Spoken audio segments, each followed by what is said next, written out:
Welcome, everyone. I hope you're all having a fantastic week and a great Friday. I really love that countdown. It just creates this added excitement, and for me too, I'm kind of dancing in my seat behind the scenes. My neighbors have decided to do some construction and also to mow the lawn, but I think that we'll manage with sound okay. Let me know in the chat if you can hear everything okay, and I'm just going to check right now. We've got a lot of content to go through today. It is Egyptomania 2022. And the purpose of this show is a special celebration because it is the centennial of King Tut's tomb being discovered and opened, which spurred one of the sort of most prominent Egyptian revivals, which is the Art Deco revival. But there were many Egyptian revivals before that, and so my goal is to share some of this information with you. Initially, I was planning to do this as a birthday celebration in April, kind of a present to myself, but there's not a lot of fun when you're only offering a handful of items to all of you collectors and resellers. So I've got a few items to share with you that you will be available to buy auction style today after we go through the history, and then we are all going to head over to Dana Stewart Coates' Killer Queen Vintage channel, and she has a lot more surprises in store for everyone. If you haven't seen the preview, you are in for some really delightful surprises. So, without further ado, we will get going. Now, Egyptian revivals are sometimes thought of being a phenomena that happened in the 18th century and sort of onward, but the reality is that they started much, much earlier than that. So without further ado, I am going to share a couple of images with you, tell you about the different Egyptian revivals through history, and then we will take a look at a few items for auction. In the interest of time, I will be checking comments, but hopefully this doesn't slow things down too much so that we can all get over to the next show. I know this is a very, very popular time slot. Thank you again so much for joining. It is wonderful to see so many familiar names. I was going to say faces, but they're names at this point here. All right, let us begin. So one of the earliest Egyptian revival inceptions was actually in about, so let's call it 18 BC. And that was when Cestius decided to actually have a monument created for himself. Now, Travels in Nubia, now this is a document created in 1767.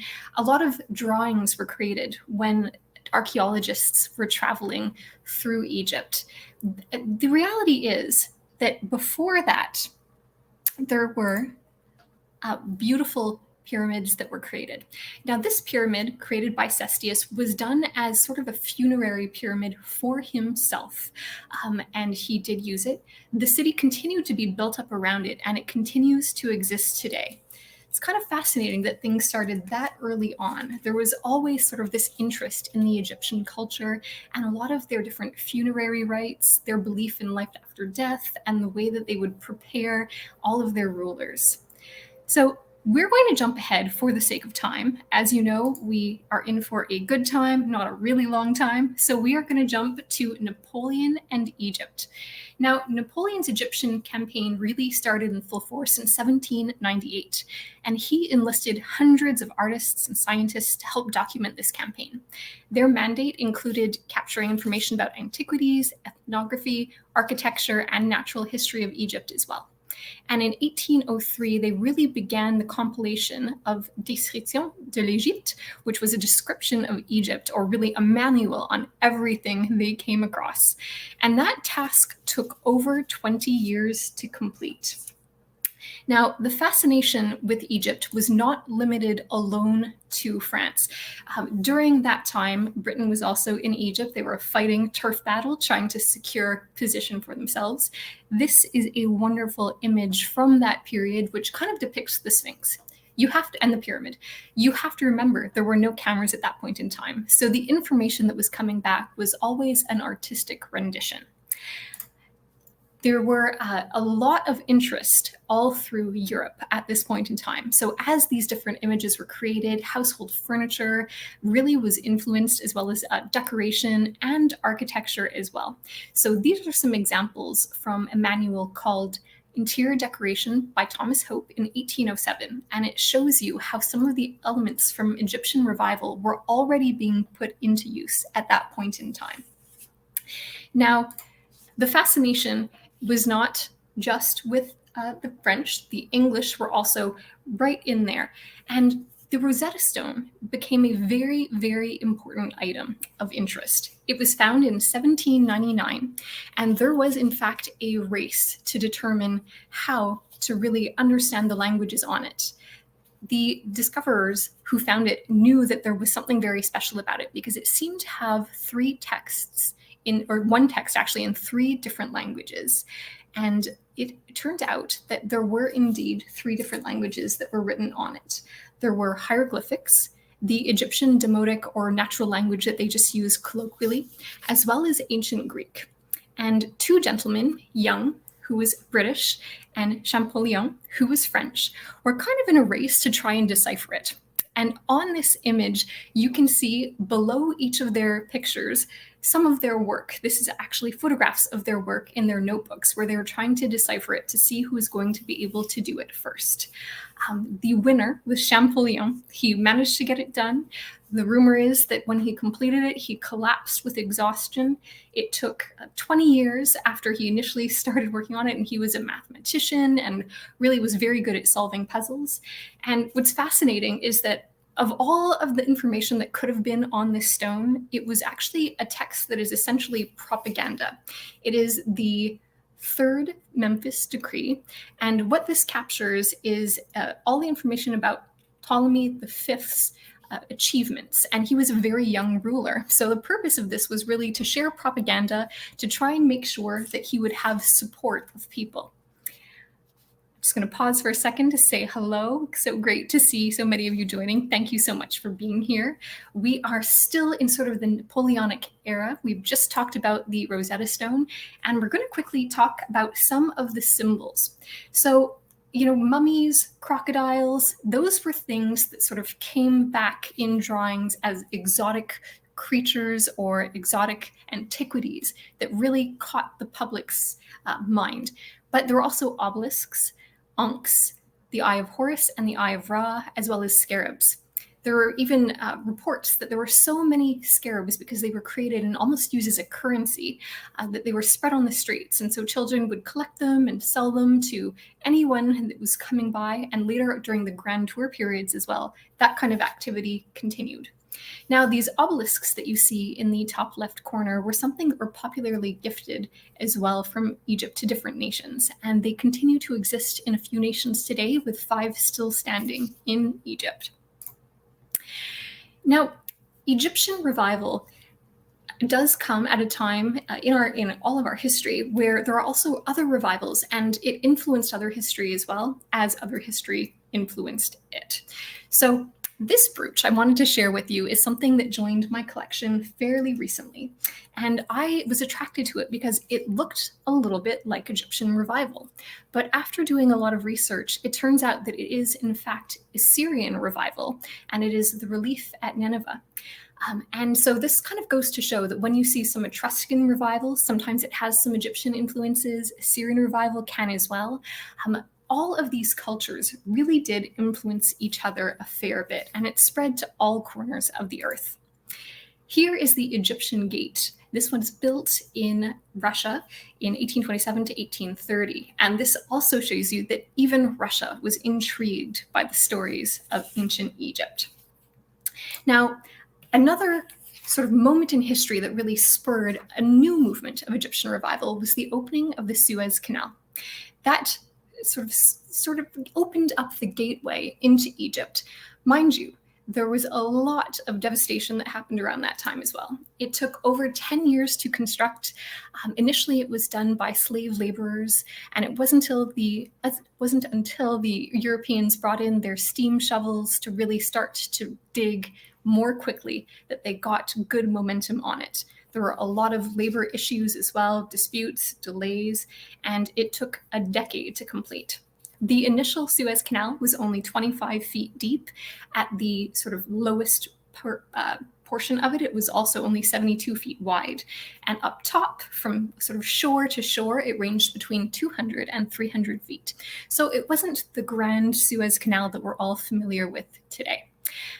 And during its first year, it only had 500 ships pass through it. So they were initially concerned that all of that investment wasn't going to really pay off. In the end, it did. In 1875, Great Britain bought stock and became the biggest investor. And when they invaded Egypt in 1882, it sort of became their property. But when Egypt achieved its independence in 1936, there was still an agreement that Britain would continue to have access to it and all of the rights would remain intact.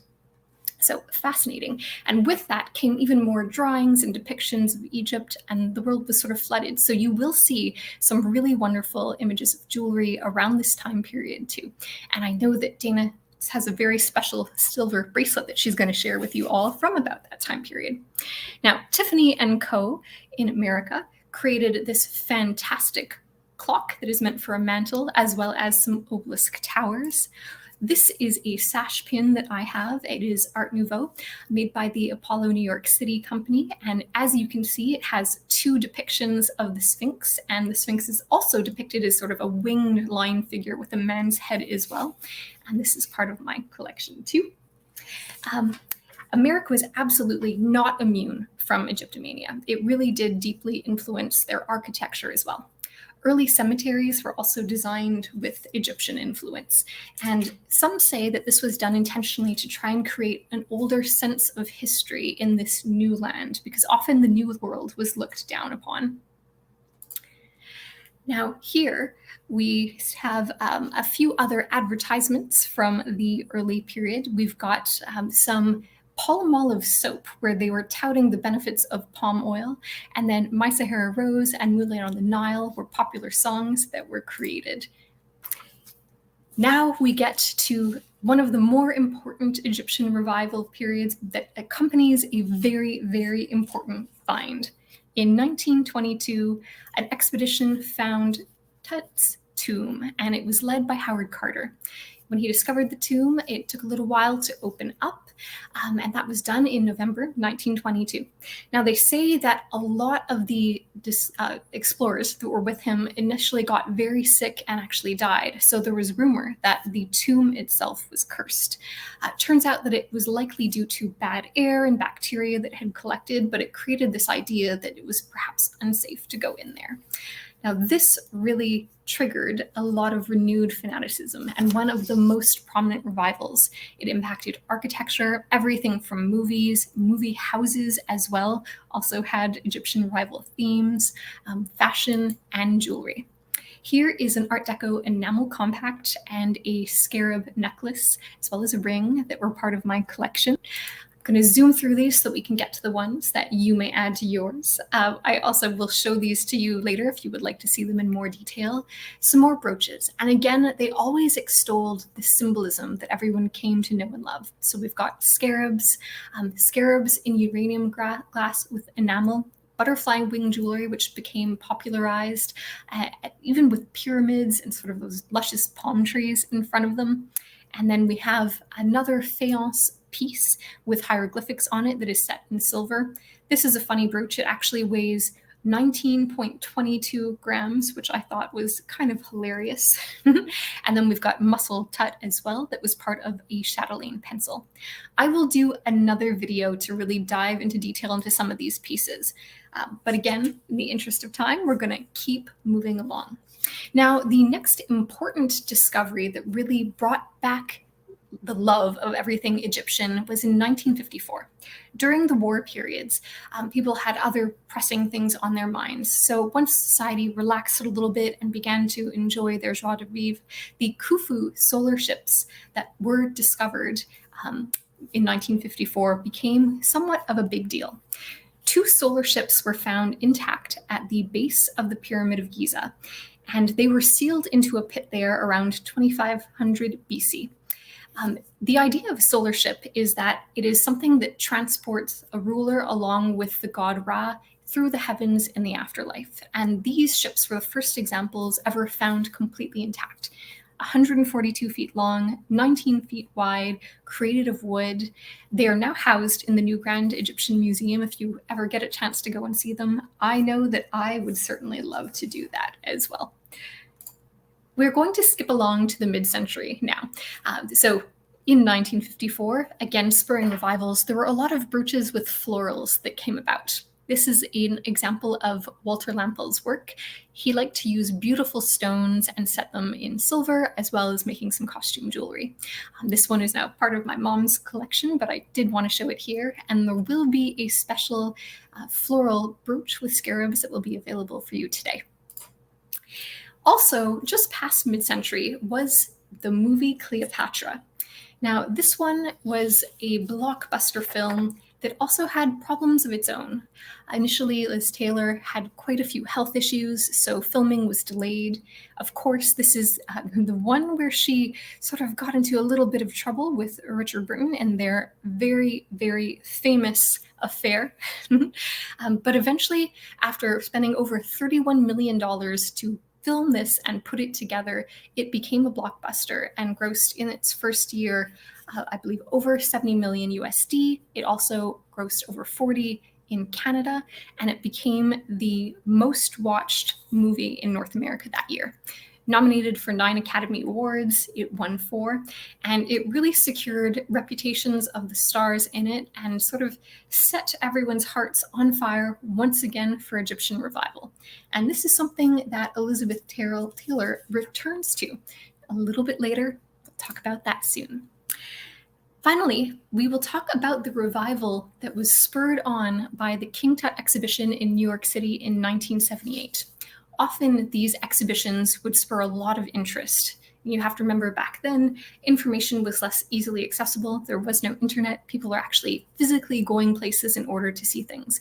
And folks would even design their own trips and travel itineraries to see amazing museums. So this is an exhibit that almost didn't come to be because the Egyptian cultural officials had been delaying any kind of American tour of these artifacts due to the US political climate.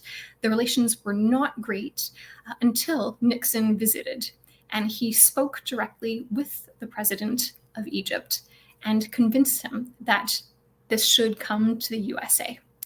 After this personal appeal, 53 items were selected and sent to the US to be displayed, and the Metropolitan Museum hosted over 8 million visitors. 7 stops in total were created for this.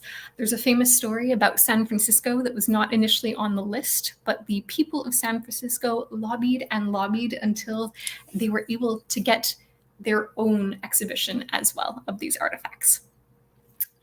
Now we'll talk about Elizabeth Taylor. Now, she actually began a relationship with Avon in 1991 for the release of her perfume diamonds. And Avon also creates costume jewelry, as many of you may know. Some of the most famous collections that they have offered include her Egyptian style collection, and that was released in 1993. And what I want to show you here is that bracelet. So this is one of the more expensive pieces that Avon has ever offered. In 1993, it cost $75, and it's a bracelet plated in 22 karat gold. This is something that Taylor designed herself, and every part of it is engraved with it, more than engraved, really. It's a 3-dimensional view of very distinct reliefs depicting Egyptian society and full of luscious details. These bracelets are hard to come by. I'm fortunate to have 2 in my collection, and I'll share them with you in another video. But if you do ever see them and you love this style, they are clamper bracelets and you should snap them up. So it is now auction time. I'm going to pause for a moment, say hi, and show my face. Yes, Dana, I know that this one is on your wish list, and the day may come where one is going to be made available. We have seven items up for auction today, and the first piece that I'm going to start with is one that I teased in a preview video. It is this ring. Allow me to share it with you. This is a really beautiful ring. It is set in 14 karat white gold, and the cabochon on the top is green glass. The underside is engraved as well, and I am going to show you these details. The starting bid is going to be $250 USD. Just so that you all know, the way shipping works with me is anything over $100 will be free.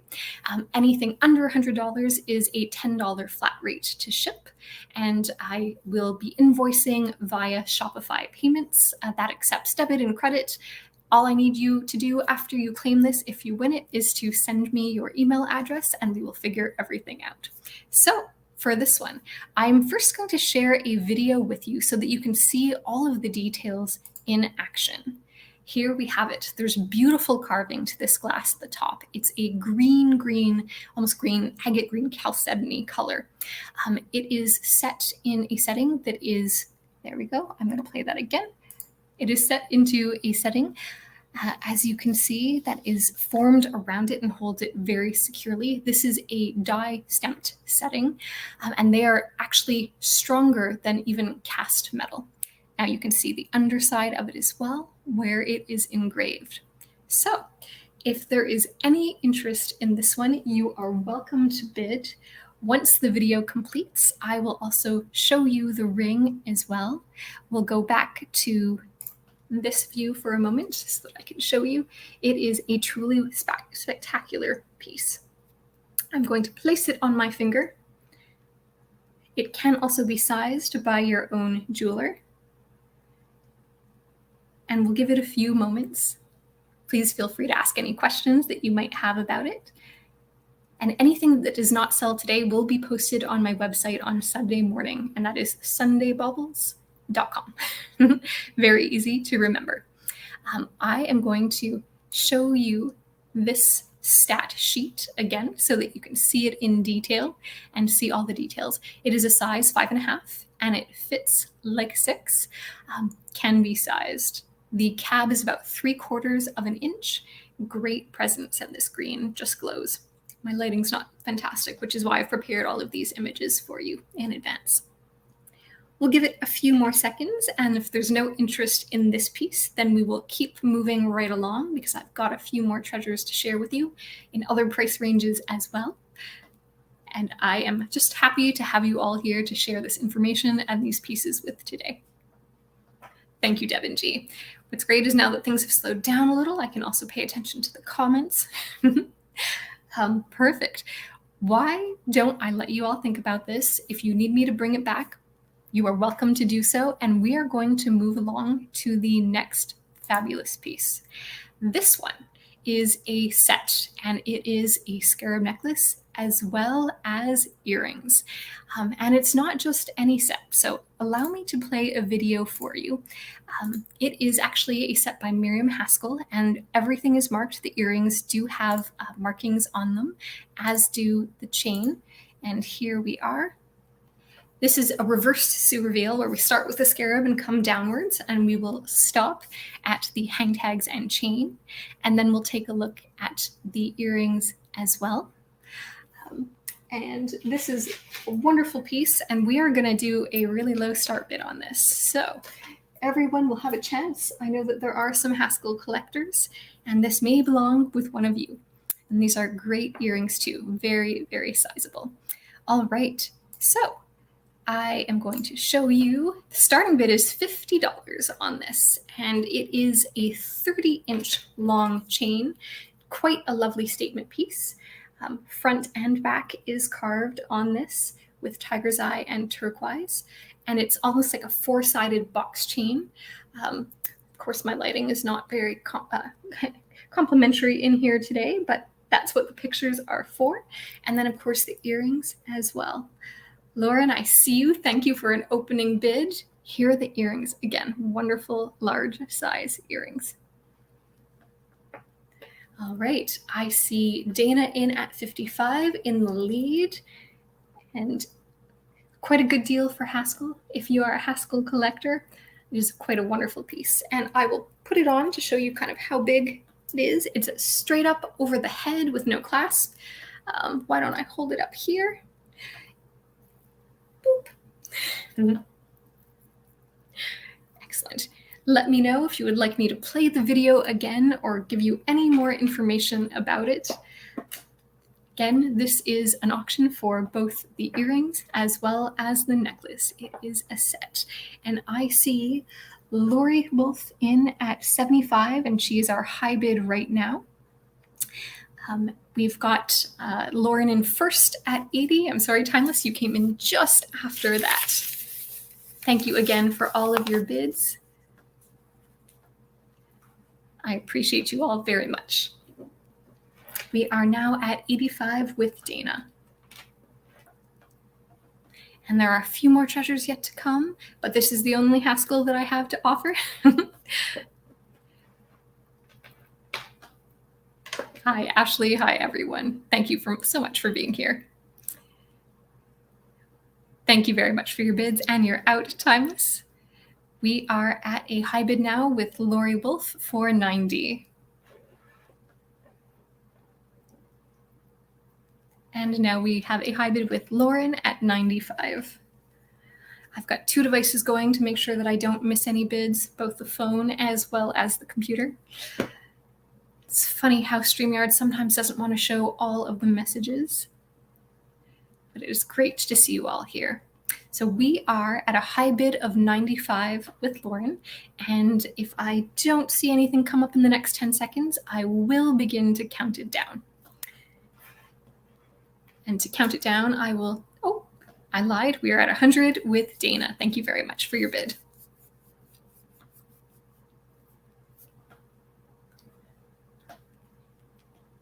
I think my neighbors have stopped their construction, which is wonderful. It's become peaceful. Thank you so much for your bids, and you're out, Lauren. We are now at a high bid with Dana. Again, we will give it about 10 seconds before I begin to count it down. And we will say going once, and I'm going to pump this in. Thank you, Lori. And we will say going twice. Fair warning.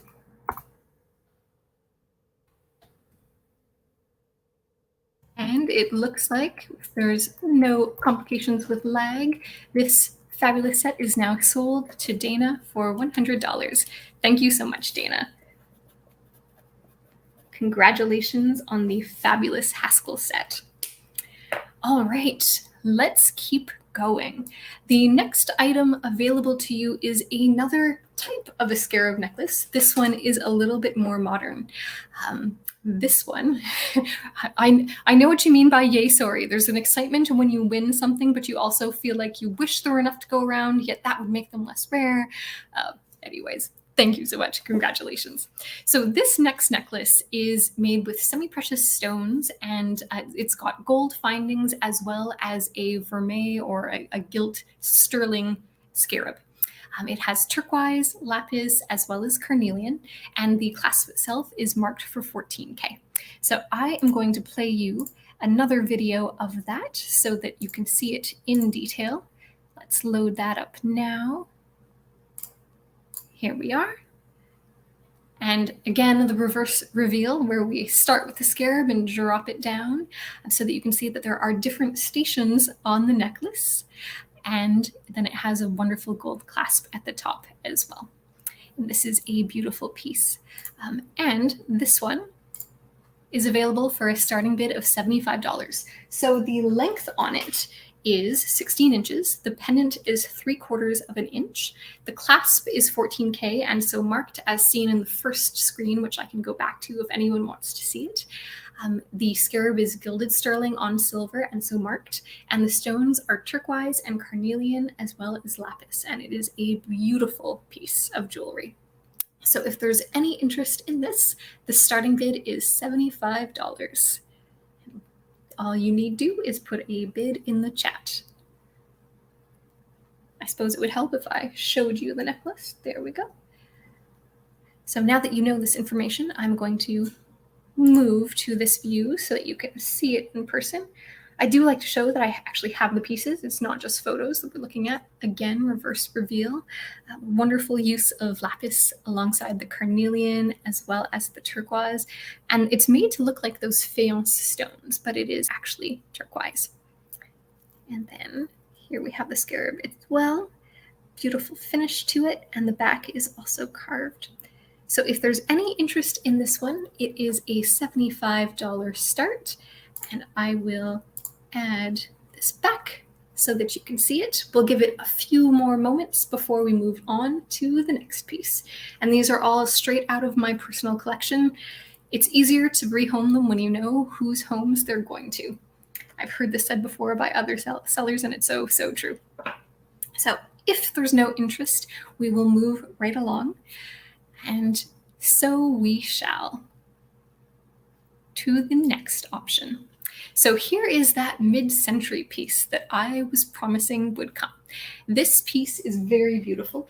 I am going to load up a video so that you can see the stones in play, but we've got a green agate, a blue chalcedony, as well as carnelian. Let's add that video in.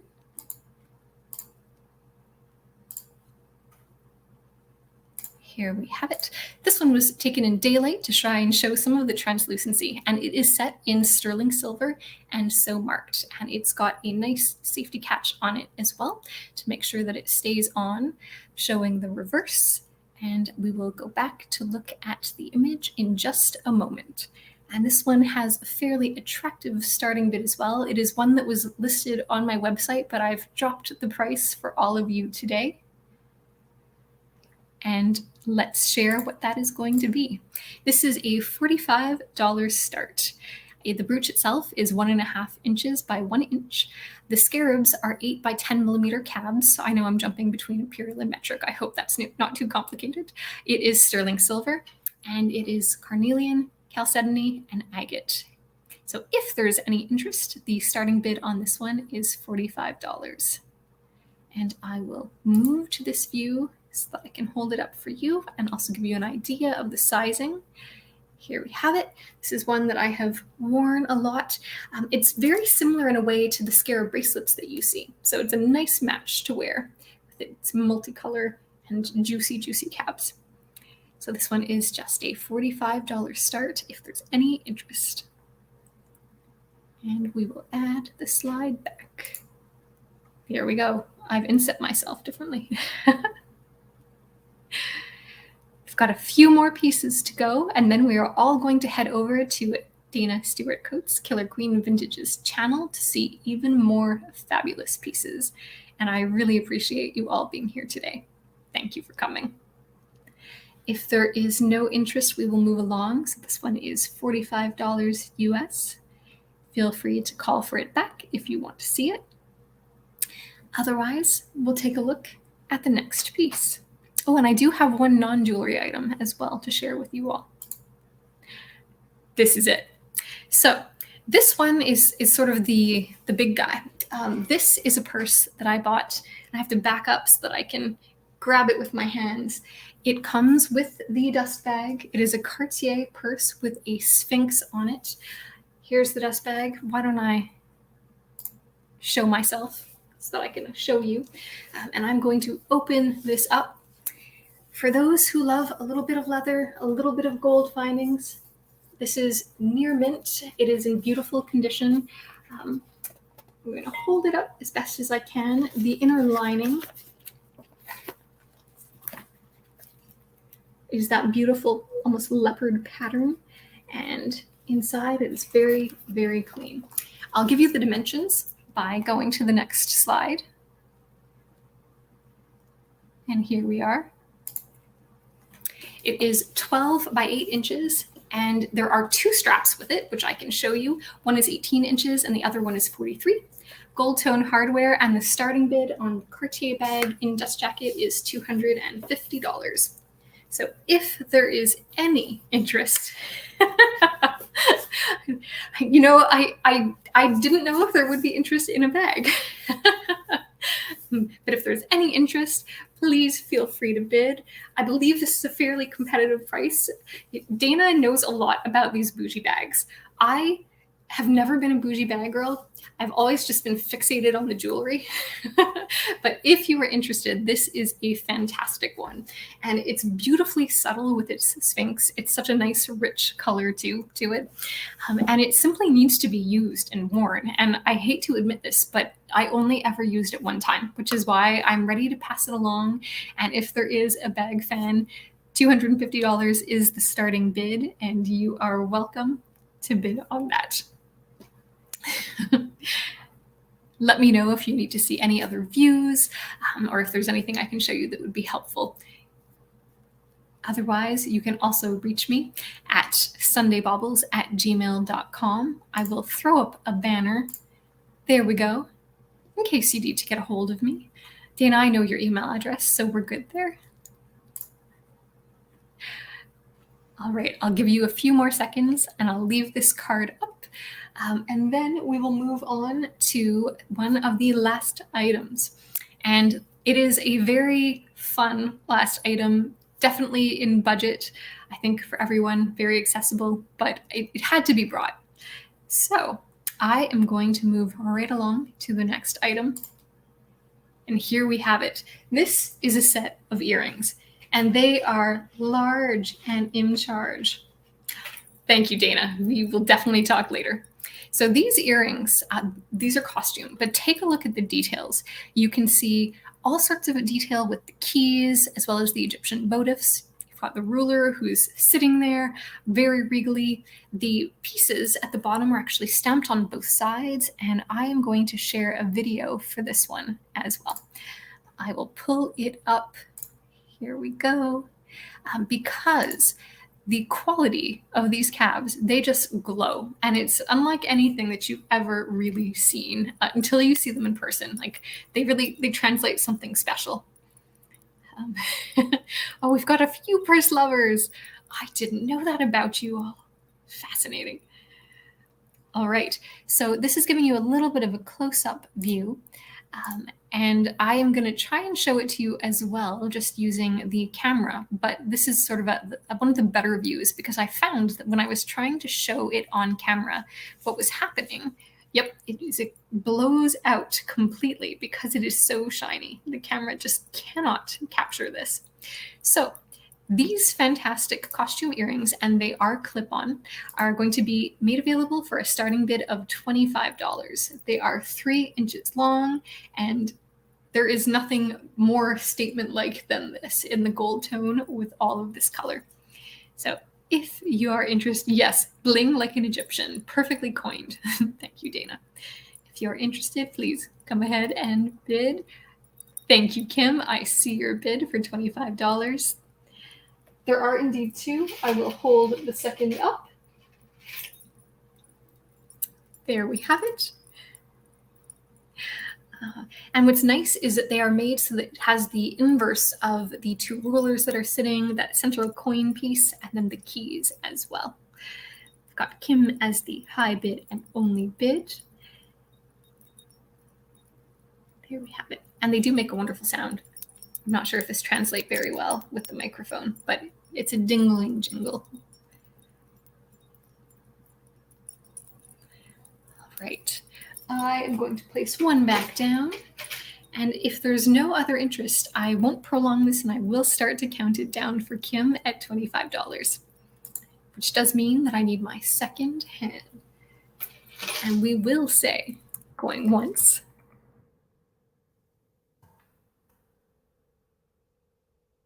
and after going once, we will move to going twice.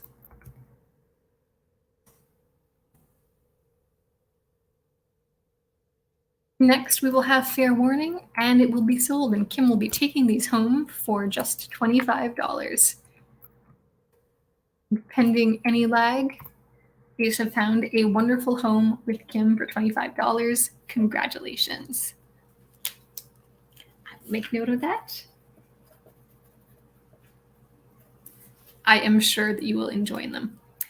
My turnaround time to ship, I basically will ship immediately. So I can go to the post office on Sunday afternoons. That's usually when I go. And with Canada Post, I've found that usually it takes about 7 days in order to get it through customs and to my customers in the US.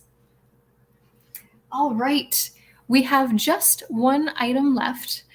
And this one is a inexpensive little gifty type item that is a lot of fun. So let me share it with you. This is going to be a low starting bid, and it is a necklace. It has 4 little dangly scarabs, as well as a tut. Great statement piece. And we'll be starting this at a low starting bid. So I am actually willing to offer layaway terms to anyone who asks, and I will work out a plan with you. So if that's something that you're interested in doing, just send me an email, let me know what piece you're interested in. And if you do want to create a plan, I'm happy to work with something that's going to work for your budget. So I'd like to make sure that people are able to get the pieces that make them happy. If you need a little time, I can accommodate. All right, so with this piece, I'm going to move here. We've got chain length of 28 inches. The pendant is 2 inches with the dangle scarabs of about 3/4 of an inch. And starting bid is just $10 on this one. It is a silver tone necklace costume piece. So this is our last piece for tonight. There are other items that are available. If you want to watch back and email, you are welcome to do so. After this one, we are all going to be heading over to Dana's channel as well. So I will give you a moment to think about this one. Just $10 starting bid, and it can be yours.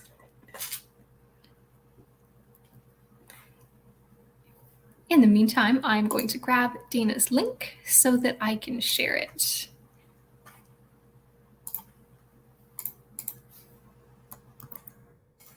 And here we have it. I've pasted it into the chat now. We'll give this about 30 seconds. I will give you a recap of the items that are still available. And so we do have this lovely scarab and gemstone necklace that is available for a $75 starting bid. We also have this beautiful scarab brooch set in sterling silver that is available for a $45 starting bid with chalcedony, agate, and carnelian. We do have the wonderful glass cab ring in 14 karat gold die setting, and this one is a $250 starting bid. And oh, I see a bid. Thank you, Romel. We have someone in at $10. We are going to begin counting this down as soon as I recap the last item that did not sell, which is the Cartier bag in dust cover jacket bag. You know that I'm not the right bougie purse person to talk about purses when I call it a dust cover bag. And this is what it looks like with a sphinx on the front in wonderful, glorious condition. All right, Romel, let's count down this wonderful pendant for you. We will say, going once to Romel. We will say going twice. And we'll move quickly into fair warning if I knew how to type. And sold. Congratulations, you have won this fantastic statement piece. It is a gooder. All right. Well, thank you all very much for coming to the talk, for your bids, for your buys. If you need to get a hold of me, my contact information is scrolling at the bottom, sundaybaubles@gmail.com. And now let's all head over to Dana's channel. She has wonderful treats in store, sterling silver, uranium glass, things that you can't even imagine. So here is that link again, and I hope you all have a wonderful Friday and a great rest of your evening, and I will see you soon. One of the videos I will be doing next will be on diamonds and diamond cuts and how to use it to date jewelry. Take care, everyone. Have a fantastic night. Yes, Sue, the purse was $250. That is correct. All right, I will stay and watch comments for another couple of moments, but if you want to pop by, then please feel free to do so. Thank you, Pandora. I really appreciate it. Any feedback on the format is always welcome as well. I'm trying to battle the lights here and the quality that I have. All right, Sue, I see your bid. Thank you so much. Sue may be taking this home for $250. I'm going to start counting it down for you. It is going once to Sue.